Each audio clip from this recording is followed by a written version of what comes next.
Olá pessoal, bom dia, boa tarde, boa noite a todos os senhores que são inscritos no nosso canal Anotações de Processo Civil. Se você ainda não é, eu sou o professor Arthur Vieira e depois que eu concluí o meu doutorado em Direito Processual, eu resolvi me dedicar a esses veículos de comunicação para que eu pudesse transmitir aos senhores conhecimento jurídico de qualidade e de forma gratuita. Aqui eu vou pontuar o meu e-mail de contato para que eventuais interessados possam estabelecer um contato mais direto. Inclusive, nós podemos eventualmente considerar a hipótese de publicar um artigo científico em conjunto, tá certo? Bom, gostaria de pontuar também com os senhores o nosso canal no YouTube. Se você ainda não é inscrito, basta clicar no ícone do livro que fica no canto inferior do vídeo para que você se inscreva. Sugiro também que você clique no ícone do sininho para que você possa ativar as notificações dos vídeos que são constantemente disponibilizados por aqui. Gostaria de apresentar também aos senhores a nossa plataforma acadêmica, arturvieiracursos.com.br, arturvieiracursos.com.br, onde os senhores encontrarão cursos online de modo gratuito, inclusive com a emissão de certificado válido em todo o território nacional, tá certo? Então, após a pausa, nós vamos tratar do vídeo de hoje. Olá, meus amigos! Nós daremos prosseguimento no vídeo de hoje a leitura do nosso livro Anotações de Processo Civil, que está na quarta parte já, que trata da tutela jurisdicional executiva. No vídeo de hoje nós falaremos sobre as partes na execução. Ao tratar de legitimidade na execução, a doutrina frequentemente alude à legitimidade ativa ou passiva, originária ou derivada ou superveniente, ordinária ou extraordinária. Tais categorias, porém, não são exclusivas do processo de execução, nem da atividade jurisdicional executiva. Aplicam-se a todas as áreas do processo civil. A divisão entre legitimidade originária e derivada vincula-se, sobretudo, ao tema da sucessão e da cessão de direitos. Verifica-se, igualmente, no processo de conhecimento. Na execução, a legitimação é originária quando surge simultaneamente com a identificação das condições de credor e devedor do título. Ela é derivada, por sua vez, ou superveniente, quando advém de posterior transferência dessa condição. A classificação que distingue a legitimidade ordinária da extraordinária também pode se aplicar ao processo de conhecimento. Guarda relação com a substituição processual prevista no artigo 18 do CPC, ainda que não se limite somente a esta categoria. A legitimação é extraordinária, a legitimidade ativa ou passiva, atribuída pela lei a alguém que não integra a situação conflituosa, para figurar em nome próprio na relação processual que terá por objeto tal conflito. A legitimação é ordinária quando há coincidência entre os envolvidos na situação carente de tutela, na execução é aquela retratada no título, e os autorizados a figurar em nome próprio no processo. O exame das várias hipóteses de legitimidade ativa e passiva na execução possibilita a visualização mais precisa dessas categorias.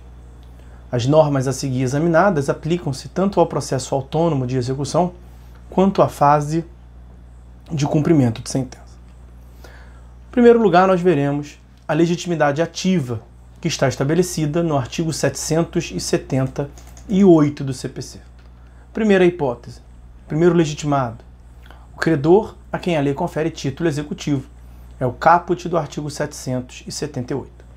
Trata-se da regra geral, a hipótese mais comum de legitimação ativa. Aquele cuja condição de credor é atribuída diretamente pelo título executivo detém legitimidade ativa ordinária, originária. Exemplos: a parte beneficiada pela condenação contida na sentença civil. Outro exemplo: o qualificado como locador no instrumento escrito de contrato de locação. Outro exemplo: o beneficiário da ordem de pagamento, do cheque, etc. Segunda legitimação ativa: o Ministério Público nos casos previstos em lei, inciso 1º do parágrafo 1º do artigo 778. O preceito refere-se à legitimação ativa extraordinária, vale dizer, aqueles casos em que, embora o Ministério Público não conste como credor do título executivo, ele pode, no mais das vezes deve, propor a execução em virtude de expressa previsão legal. Tome-se como exemplos a execução da sentença condenatória proferida em ação popular, se em 60 dias outro cidadão não o fizer. Artigo 16 da Lei 4717 de 65. Outro exemplo, execução de sentença condenatória obtida em processo coletivo que teve como autor algum dos outros legitimados do artigo 82 do CDC, quando decorrido prazo de 1 ano, não houve habilitação de interessados em número compatível com a gravidade do dano. É o caput do artigo 100 do CDC. Outro exemplo, execução de sentença condenatória obtida por ação civil pública, quando decorridos 60 dias sem que a associação autora lhe promova a execução. Artigo 15 da Lei 7347 de 85, a Lei da ACP, Ação Civil Pública. Nos outros casos, em que o Ministério Público moveu a ação de conhecimento condenatória e assim já consta no próprio título executivo como credor, recai-se na regra geral do caput do artigo 778. Exemplos: execução de sentença proferida em processo coletivo, em que o Ministério Público figurou como autor. Inciso 1º do artigo 82 do CDC, inciso 1º do artigo 5º da Lei da Ação Civil Pública, Lei 7347 de 85. Outro exemplo: execução de sentença de procedência obtida em ação proposta pelo Ministério Público contra o loteador, para que este regularize o loteamento. Lei 6766 de 79, artigo 38, parágrafo 2º. Ou contra o donatário, a fim de que cumprisse encargo estabelecido pelo falecido doador no interesse geral. Parágrafo único do artigo 553 do Código Civil. Muitos doutrinadores dão como exemplo a substituição processual, exemplo de substituição processual, a regra do artigo 68 do Código de Processo Penal, segundo o qual o Ministério Público, mediante requerimento do titulado direito à reparação civil do crime, promoverá a execução da sentença condenatória ou a ação civil. Outros, entretanto, sustentam que não há propriamente substituição processual, pleito de direito alheio em nome próprio, mas representação, que seria pleito de direito alheio em nome alheio, uma vez que o Ministério Público só atua mediante requerimento da parte.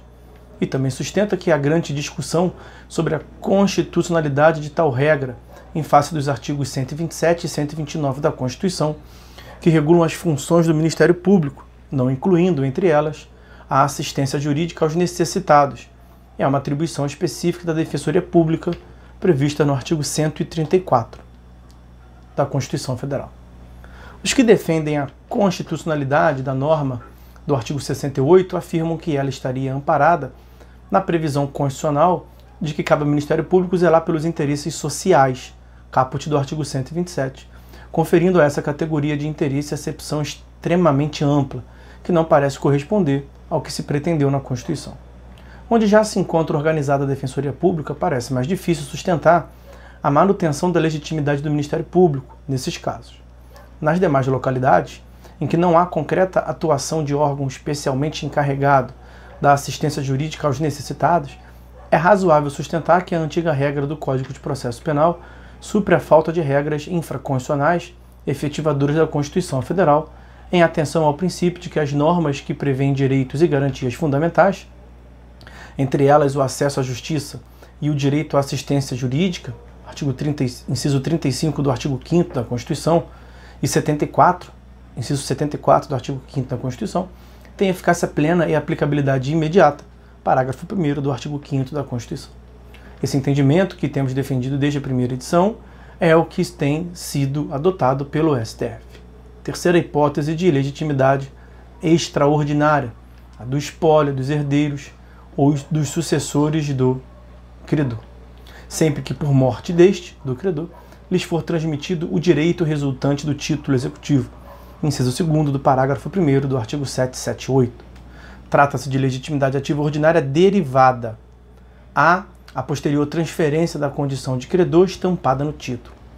As pessoas elencadas nesse preceito podem tanto propor a demanda executiva na hipótese em que o credor morra antes de formular tal pleito, quanto suceder o credor que faleça durante o curso da execução, Nesse segundo caso, mediante prévia habilitação, previstas nos artigos 687 a 692. Mas é indispensável, em qualquer hipótese, que o crédito seja transmissível e que se apresente em juízo a documentação da sucessão causa-mortes, termo de nomeação do inventariante, formal ou certidão de partilha, etc. A legitimidade do espólio, representado pelo inventariante, inciso 6º do artigo 75, vai até a partilha, quando passa a ser exclusivamente detida pelo sucessor a quem tenha cedido o crédito. Mas, antes da partilha, também os herdeiros detêm legitimidade para pedir a execução, individualmente ou em litisconsórcio, quando não o faça o inventariante. Além disso, também antes da partilha, quando o inventariante for dativo, todos os herdeiros e sucessores do falecido deverão figurar como exequentes, como se extrai da regra do parágrafo 1º do artigo 75. Outra hipótese de legitimidade ativa é a do cessionário, quando o direito resultante do título executivo lhe foi transmitido por ato entre vivos, inciso 3º do parágrafo 1º do artigo 778. Também aqui a legitimidade ativa é ordinária e derivada. O crédito tem de ser passível de cessão, que deve estar documentalmente comprovada. Há de se observar, ademais, a disciplina de direito material reguladora da transferência do crédito. Os tribunais já se manifestaram descartando a aplicação da regra do parágrafo 1º do artigo 109 nesse caso.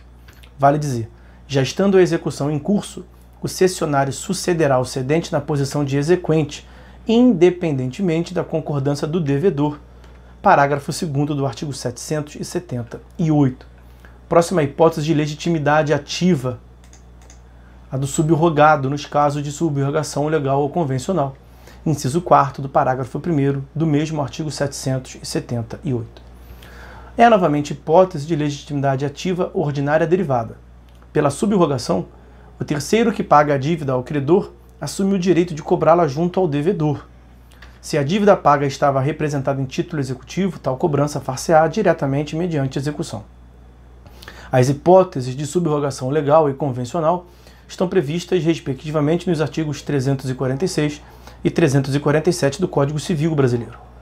O fiador, quando paga a dívida pelo afiançado, subroga-se no crédito. Se tal pagamento se dá no curso da execução, o fiador, então, poderá executar o afiançado nos autos do mesmo processo. Parágrafo 2º do artigo 794. Idêntico direito tem o sócio, que paga a dívida da sociedade, como se vê do parágrafo 3º do artigo 795. O Código não exaure a numeração das hipóteses de legitimação ativa. Há outras previstas em leis esparsas, leis especiais.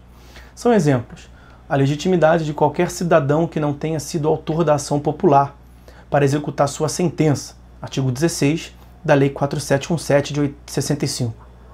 A execução de sentença pleiteada por qualquer outro dos legitimados para a ação civil pública, além do Ministério Público, quando a associação autora não a promova em 60 dias, artigo 15 da Lei da Ação Civil Pública, Lei 7347 de 85, agora sim.